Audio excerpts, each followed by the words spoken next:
അസ്സലാമു അലൈക്കും. സൂറ ഫാത്തിഹ എന്നത് എങ്ങനെ നമ്മൾ അള്ളാഹുവിനെ അറിയണം, അതിൻ്റെ ഘട്ടങ്ങൾ എന്തൊക്കെയാണ്? കാരണം അള്ളാഹുവിനെ കുറിച്ച് ധാരാളം കാര്യങ്ങൾ ഖുർആൻ പറയുന്നുണ്ട്. അതിൽ ഏതൊക്കെ സവിശേഷതകൾ വെച്ചുകൊണ്ടാണ് നമ്മൾ അള്ളാഹിനെ പരിചയപ്പെടുന്നത്? ഇസ്ലാമിനെ നമ്മൾ പരിചയപ്പെടുമ്പം അതിൻ്റെ ഏത് വശത്തിൽ നിന്നാണ് തുടങ്ങേണ്ടത് എന്നത് വളരെ കൃത്യമായി നമ്മളെ പഠിപ്പിക്കുന്ന ഒരു സൂറത്താണ് സൂറ ഫാത്തിഹ. ആ ഘട്ടങ്ങൾ യഥാർത്ഥത്തിൽ നമ്മൾ അറിഞ്ഞാൽ ഒരു കുട്ടിയോട് എങ്ങനെയാണ് അള്ളാഹിനെ പരിചയപ്പെടുന്നത്, ഇസ്ലാമിനെ പരിചയപ്പെടുന്നത്, മറ്റൊരാളോട് ഇസ്ലാമിനെ എങ്ങനെയാണ് പരിചയപ്പെടുന്നത് എന്നതും നമുക്ക് വ്യക്തമാവും.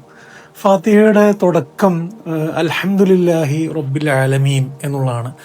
ഹംദ് എന്ന് പറയുന്നത് യഥാർത്ഥത്തിൽ ഒരാളുടെ മികവ് കാണുമ്പം നമ്മൾ ചെയ്യുന്ന സ്തുതിയാണ് ഹംദ്. അള്ളാഹുവിൻ്റെ മികവ് അവൻ്റെ സൃഷ്ടിപ്പിലാണ്. അവൻ്റെ സൃഷ്ടിപ്പ് നമുക്ക് ചുറ്റും അവൻ്റെ സൃഷ്ടിപ്പാണ്. അവനെ കണ്ടെത്താൻ അള്ളാഹു ആദ്യമായി നമ്മളോട് പറയുന്നത് അവൻ്റെ സൃഷ്ടിപ്പിലേക്ക് നോക്കാനാണ്. അവനെ നമുക്ക് കാണാൻ കഴിയില്ല, പക്ഷെ അവൻ്റെ സൃഷ്ടിപ്പിൻ്റെ മികവ് കാണുമ്പം ആണ് അള്ളാഹു ഉണ്ട് എന്നത് നമുക്ക് യുക്തിഭദ്രമായിട്ട് നമുക്ക് കൃത്യമാകുന്നത്. എന്ന് പറഞ്ഞാൽ അള്ളാഹിനെ നമ്മൾ തേടേണ്ടത് അവൻ്റെ സൃഷ്ടിപ്പുകളിലാണ്.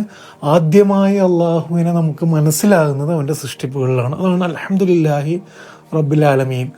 പിന്നെ വരുന്നത് റഹ്മാൻ റഹീം, റഹ്മത്താണ്, കാരുണ്യമാണ്. എന്ന് പറഞ്ഞാൽ അവനെ നമ്മൾ കണ്ടെത്തി കഴിഞ്ഞാൽ ആദ്യമായി അവൻ്റെ സവിശേഷത നാം അനുഭവിക്കുന്നത് അവൻ്റെ റഹ്മത്താണ്, കാരുണ്യമാണ്. നമ്മൾ എത്ര ഇല്ലാത്തവനാണെങ്കിലും, എത്ര കുറവുള്ളവരായാലും, എത്ര അകലെയാണെങ്കിലും ചേർത്ത് പിടിക്കുന്ന ഒരു സൃഷ്ടാവിനെയാണ് പിന്നെ നമ്മൾ പരിചയപ്പെടുന്നത്. പിന്നെ അള്ളാഹുവിൻ്റെ നമ്മൾ പരിചയപ്പെടുത്തേണ്ടത് കുട്ടികൾക്കൊക്കെ ആദ്യമായി പരിചയപ്പെടുത്തേണ്ടത് യുക്തിഭദ്രമായ ഹംദാണെങ്കിൽ രണ്ടാമത് കാരുണ്യമാണ് എന്നുള്ളതാണ്. മൂന്നാമതാണ് മാലിക് യൗമിദ്ദീൻ എന്നുള്ളത്. അള്ളാഹുവിൻ്റെ മുന്നിൽ വിചാരണ നാളിൽ പോയി നിൽക്കുന്ന ആ ദിനത്തെക്കുറിച്ചുള്ള സൂക്ഷ്മതയും ജാഗ്രതയും ഉത്തരവാദിത്ത ബോധവും ഭയവും എന്നുള്ളതാണ്. അവൻ്റെ ശിക്ഷയെക്കുറിച്ചുള്ള ഭയം, പരാജയപ്പെടുമോ എന്നുള്ള ഭയം. അള്ളാഹിനെ കുറിച്ച് നമ്മൾ നാലാമതായി കാരുണ്യത്തിന് ശേഷം മാത്രം, കാരുണ്യമാണ് ആദ്യം, അതിനുശേഷം ഈ വിചാരണ നാളിനെ കുറിച്ചുള്ള ജാഗ്രതയും ഉത്തരവാദിത്വവും അള്ളാഹിനെ കുറിച്ച് നമുക്ക് ഉണ്ടാവേണ്ട നാലാമത്തത് അതാണ്. ഈ 4 തത്വങ്ങളും നമ്മുടെ മനസ്സിൽ നിറഞ്ഞു കഴിഞ്ഞാൽ പിന്നെ ഫാത്തിഹ പഠിപ്പിക്കുന്നത് പ്രവർത്തനമാണ്, അമലാണ്. ഇയ്യാക നഅ്ബുദു എന്നാണ്, ഇയ്യാക നഅ്ബുദു വ ഇയ്യാക നസ്തഈൻ എന്നുള്ളത്. 4 തത്വങ്ങൾ, നമുക്ക് ധാരാളം തത്വങ്ങൾ മനസ്സിൽ അറിഞ്ഞത് കൊണ്ട് ഇസ്ലാമിൽ കാര്യമില്ല.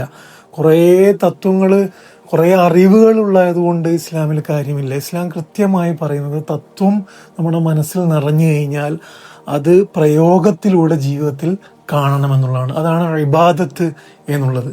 5ാമത് നമ്മൾ ഇസ്ലാമിൽ പരിചയപ്പെടുന്നത് അള്ളാഹു കൃത്യമായാൽ മാത്രം.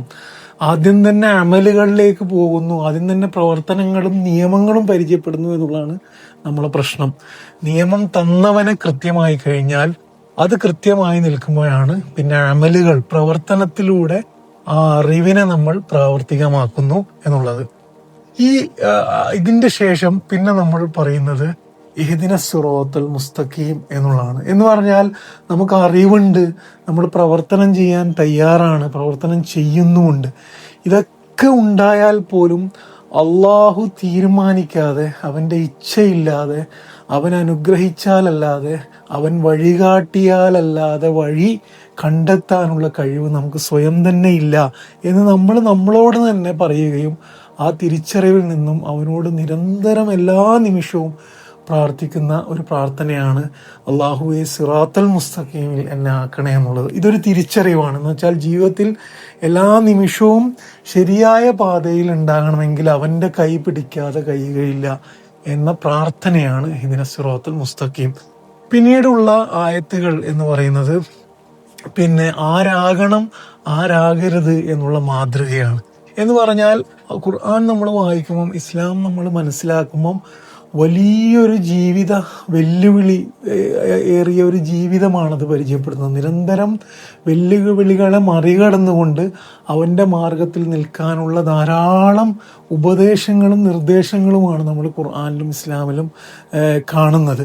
അതൊക്കെ കണ്ട് നമ്മൾ പകച്ചു നിൽക്കുമ്പം ഇതെങ്ങനെ നമ്മൾ ജീവിതത്തിൽ പകർത്തും എന്ന് ആലോചിച്ച് നിൽക്കുമ്പം അള്ളാഹു നമ്മുടെ മുന്നിൽ ഉദാഹരണങ്ങൾ, മാതൃകകൾ, ചരിത്രത്തിൽ ഈ വെല്ലുവിളികൾ മുന്നേ ഏറ്റെടുത്തുകൊണ്ട് വളരെ സുന്ദരമായി ആ വെല്ലുവിളികൾ ഏറ്റെടുത്ത് വിജയിച്ച് സ്വർഗത്തിൽ കടന്നവരുടെ ഉദാഹരണങ്ങൾ ആരാകണം. സിറാത്തല്ലദീന അൻഅംത അലൈഹിം.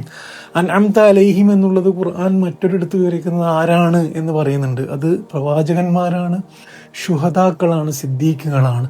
ഇവരാണ് ആരാകണം എന്ന സുന്ദരമായ മാതൃകകൾ നമ്മുടെ മുന്നിൽ വരുത്തുന്നു.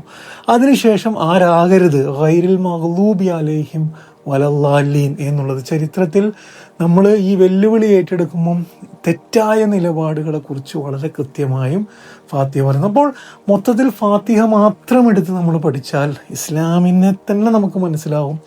അള്ളാഹുവിനെ അറിയുന്ന ഘട്ടങ്ങളിലൂടെ വളരെ സുന്ദരമായി നമ്മുടെ മനസ്സിൽ കൃത്യമാകും. എങ്ങനെ ദഅവ ചെയ്യണം, എങ്ങനെ കുട്ടികൾക്കിത് പരിചയപ്പെടുത്തി കൊടുക്കണം എന്ന കൃത്യമായൊരു ധാരണ നമുക്ക് കിട്ടും. അള്ളാഹു തന്നെ ഏത് ഘട്ടങ്ങളിലൂടെയാണ് നമ്മൾ പോകേണ്ടത് എന്ന കൃത്യതയും നമുക്ക് കിട്ടും. അസ്സലാമു അലൈക്കും വറഹ്മത്തുള്ളാഹി.